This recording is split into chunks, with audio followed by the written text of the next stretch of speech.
Pensemos en las conversaciones familiares. Hay dos temas que casi siempre terminan en discusión, ¿no? Uy, sí, la política, Y el dinero. Sobre todo el dinero. totalmente. Que si no alcanza, que si los gastos suben, que en qué se gasta, es una fuente de conflicto casi permanente. Sí, es un estrés constante. Pero, ¿y si el problema no fuera la cantidad de dinero, sino la forma en que hablamos de él? La conversación misma. Exacto. ¿Y si la conversación fuera el activo más valioso de una familia? Hoy vamos a analizar unos materiales que proponen justo eso. Interesante. Tenemos un texto que desmenuza la psicología de la mentalidad millonaria familiar y también una guía muy práctica para construirla. O sea, la teoría y la práctica. Eso mismo. La misión es explorar una idea que parece radical. Cómo redefinir la riqueza no por lo que hay en el banco, sino por la calidad de las conversaciones, los valores, la capacidad de superar problemas juntos. Me gusta. Bien, vamos a desempacar esto. Es que es una premisa que te obliga a mirar todo desde otro ángulo, ¿no? Porque los documentos parten de algo muy potente. ¿Qué sería? Que la familia es el primer sistema del que formamos parte. Es como nuestra primera empresa. Una empresa inicial. Sí, donde aprendemos casi sin darnos cuenta nuestras creencias más profundas sobre el éxito, el fracaso y, claro, el dinero. Y estas creencias se van pasando de generación en generación. Como un software invisible que corre en segundo plano. Un software invisible. Me gusta esa analogía. Significa que muchas familias repiten patrones financieros, para bien o para mal, sin saber por qué. Exactamente. Y el primer paso que proponen los materiales para, digamos, reescribir ese software es, a primera vista, un poco contraintuitivo. A ver. Nos piden desvincular la palabra riqueza del dinero, dejar de usarlas como sinónimos, ¿Y con qué la asociamos entonces? con la abundancia de otros recursos que son, a largo plazo, mucho más estables. Recursos emocionales, como la resiliencia, ¿La capacidad de recuperarse? intelectuales, como el conocimiento, y de valores, como la integridad. El objetivo final no es tener $1.000.000, sino construir lo que llaman una vida rica en propósito. Entendido. Ahora, esa idea de una vida rica en propósito suena muy bien, pero choca un poco con la realidad de familias que, bueno, luchan para llegar a fin de mes. Es una pregunta clave, sí. ¿Cómo abordan los textos esa tensión entre el idealismo y la necesidad práctica del dinero? Y la respuesta no es ignorar el dinero para nada, es cambiar su rol. ¿De qué manera? Pasa de ser el objetivo final a ser una herramienta que el equipo familiar usa para alcanzar metas más grandes. Ok, la familia como un equipo. Justo. Y para que eso funcione, proponen ese cambio de paradigma. Pensar en la familia como un equipo. Donde el éxito de uno es el éxito de todos. Se celebra el pase-gol tanto como el gol mismo. Exacto. Y en este equipo familiar, los textos afirman que el activo más valioso no es la casa, no es el coche, Es el conocimiento. es el conocimiento. De acuerdo, el conocimiento es el activo principal. Pero, a ver, en la práctica, las familias están ocupadas, cansadas. Ajá. ¿Cómo se integra esto en la rutina diaria sin que se sienta como, no sé, una tarea escolar más que genere rechazo? Esa es la barrera principal que los materiales intentan derribar. Y la solución que proponen es sutil, pero muy, muy poderosa. ¿Cuál es? En lugar de crear un hábito nuevo desde cero, buscan transformar uno que ya existe. Se enfocan en la cena familiar, por ejemplo. El momento en que todos se juntan. Aquí es donde se pone realmente interesante. Introducen un concepto que llaman el conocimiento colectivo. ¿Conocimiento colectivo? La idea es cambiar la pregunta por defecto. En vez del típico ¿qué tal tu día?, que suele recibir un bien como respuesta. Y ahí muere la conversación. Exacto. O que la mesa se convierta en un lugar de quejas. Proponen instalar preguntas como ¿qué fue lo más interesante que aprendiste hoy? ¿O qué habilidad nueva te gustaría desarrollar? Justo eso. Es convertir la sobremesa en una especie de laboratorio de ideas en miniatura. Me gusta eso. Y no tiene por qué ser algo súper académico. Para un niño pequeño puede ser una palabra nueva. Para un adolescente, algo que vio en un documental. Y para un padre, una lección aprendida en el trabajo, supongo. Claro. Lo fascinante aquí es el impacto psicológico de ese pequeño giro.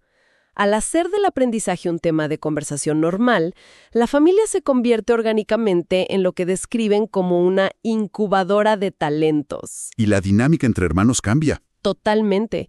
La competencia se puede transformar en colaboración. Si mi hermano aprende a editar video y yo a escribir un guión, De repente pueden crear algo juntos. se empieza a tejer una red de seguridad y de oportunidades para el futuro. Y no con lecciones forzadas, sino moldeando la mente a través de la conversación diaria. Entiendo el poder de eso. Se crea una cultura interna. Y supongo que esa cultura también debe extenderse a cómo se habla específicamente del dinero, ¿no? Sin duda. Los textos dedican un apartado entero a eso, contrastando lo que llaman el lenguaje de carencia. Que es el que casi todos conocemos. No nos alcanza. Eso es muy caro. El dinero no crece en los árboles.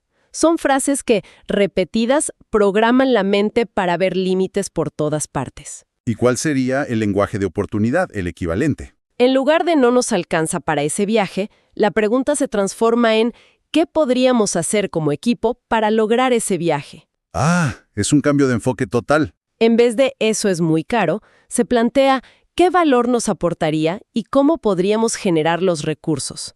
No se trata de negar la realidad, sino de enseñar a la mente a buscar soluciones. Es pasar del no podemos al cómo podríamos. Ese es el cambio, sutil pero fundamental.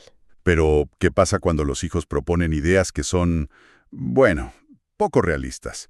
Un niño que quiere vender limonada en pleno invierno, por ejemplo. Claro. ¿Cómo se valida la idea sin generar una falsa expectativa? El punto clave, según los materiales, no es que todas las ideas sean exitosas, es que el proceso de pensar en ellas sea valorado. Entiendo. En el caso de la limonada en invierno, en lugar de un «eso no va a funcionar», un padre que usa este lenguaje preguntaría «qué buena idea, a ver, ¿quiénes serían nuestros clientes en invierno?» Y quizá de ahí surge otra idea. Oye, ¿y si en vez de limonada ofrecemos chocolate caliente? Se valida el espíritu emprendedor y se enseña, con preguntas, a analizar un problema. Se les da autonomía. Claro. El foco está en el proceso de pensamiento, no en el resultado. Pero ese proceso incluye el fracaso. Inevitablemente. Y la frustración es una emoción muy potente. Supongo que manejar esa parte es igual de importante. Es el pilar que sostiene todo lo demás. Lo llaman educación emocional. ¿Educación emocional? Hay una cita en el texto que me pareció muy reveladora. Dice, un millonario sin inteligencia emocional suele perder su fortuna o su paz. Uf, qué fuerte. Y es cierto. Hemos visto muchísimas historias así. Constantemente. Ganadores de lotería en la ruina, empresarios exitosos con vidas personales desastrosas. ¿Y cómo se traduce esa educación emocional al día a día en la familia? Principalmente enseñando a gestionar la frustración y a retrasar la gratificación. Dos cosas muy difíciles de enseñar. Mucho. Pero cuando un proyecto no sale como se esperaba, la conversación no debería ser sobre buscar culpables, sino sobre analizar. ¿Qué aprendimos de esto? ¿Qué haríamos diferente la próxima vez? Exacto. Se normaliza el error como parte del crecimiento. Y sobre retrasar la gratificación, se trata de enseñar, con el ejemplo, que los grandes resultados casi nunca son inmediatos. Requieren constancia, paciencia. Esfuerzo sostenido. Y esa habilidad, la de perseverar, es la base no solo de la estabilidad financiera, sino de relaciones sanas y de una buena salud mental. Todo esto suena increíble, pero también pone una presión enorme sobre los padres, ¿no? Sí. Tienen que ser psicólogos, coaches financieros, mentores. Y mientras, lidiar con sus propios trabajos y su propio estrés. ¿No es un ideal un poco inalcanzable? Es una objeción muy realista. Y los documentos la abordan de frente. No se trata de que los padres sean perfectos. Menos mal. Se trata de que sean transparentes en su propio proceso. Y aquí entra la herramienta más potente de todas, el modelado. El ejemplo. Hay una frase brutalmente honesta en el texto. Tus hijos no harán lo que dicen, harán lo que te ven hacer.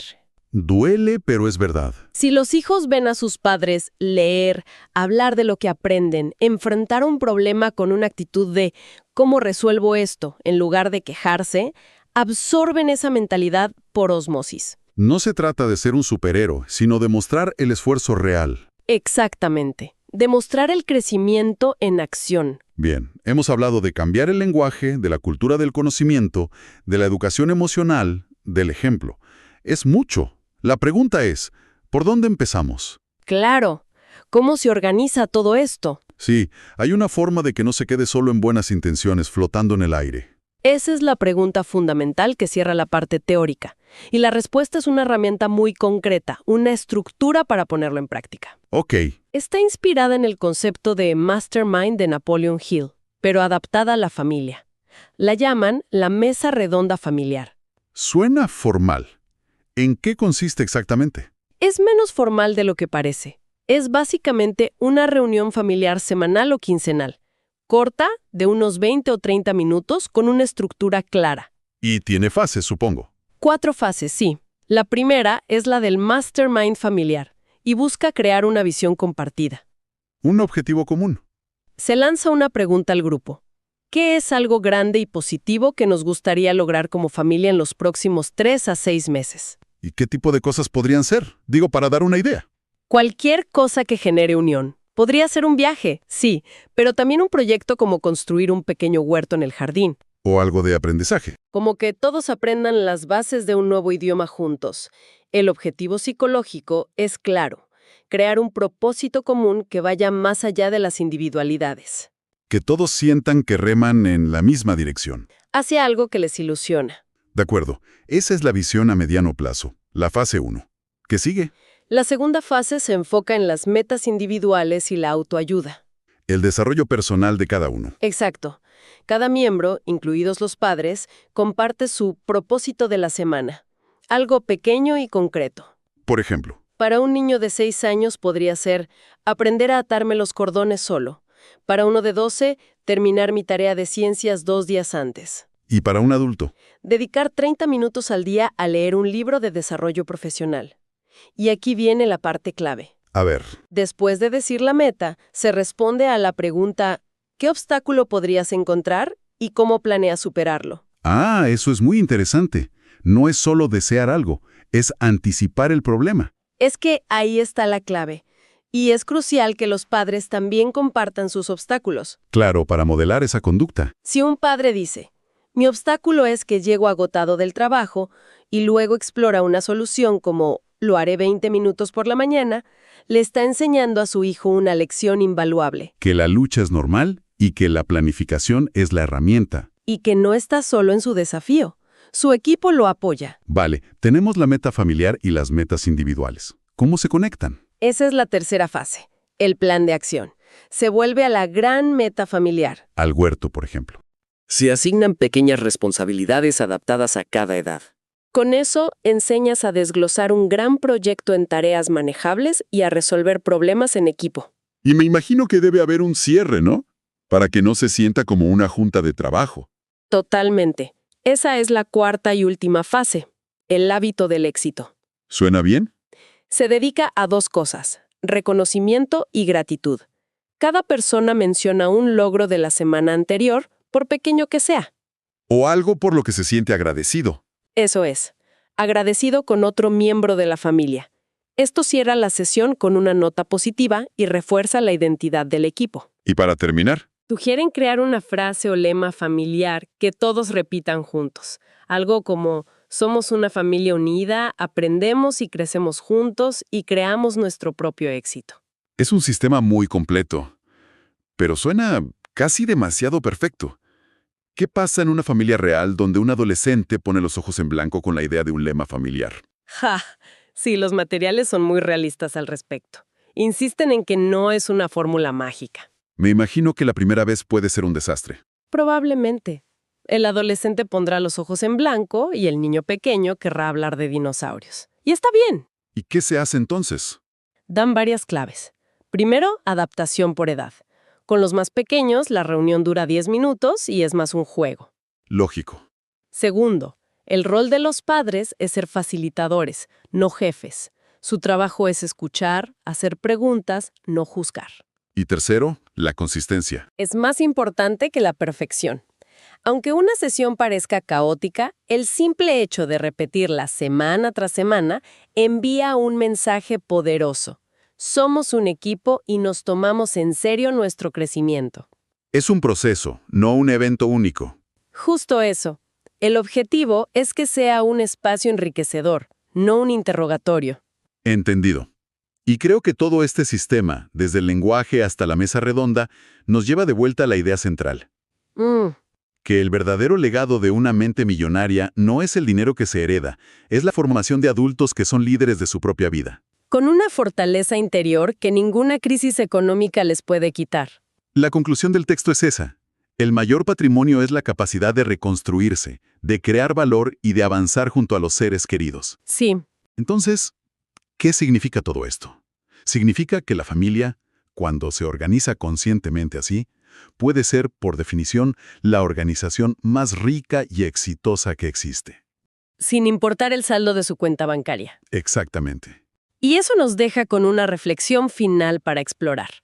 Si aceptamos esa premisa, que la familia es la organización más rica y ya redefinimos la riqueza más allá de lo financiero, ¿A dónde nos lleva eso? nos lleva a preguntarnos, ¿qué métricas no monetarias podríamos usar para medir el verdadero valor neto de una familia? Uf, qué buena pregunta. Sería la cantidad de libros leídos juntos, el número de problemas resueltos en equipo, el tiempo promedio que tardan en pedirse perdón después de una discusión. O quizá, la velocidad y la unidad con la que se recuperan después de enfrentar una adversidad seria. Esa es quizá la contabilidad más importante de todas.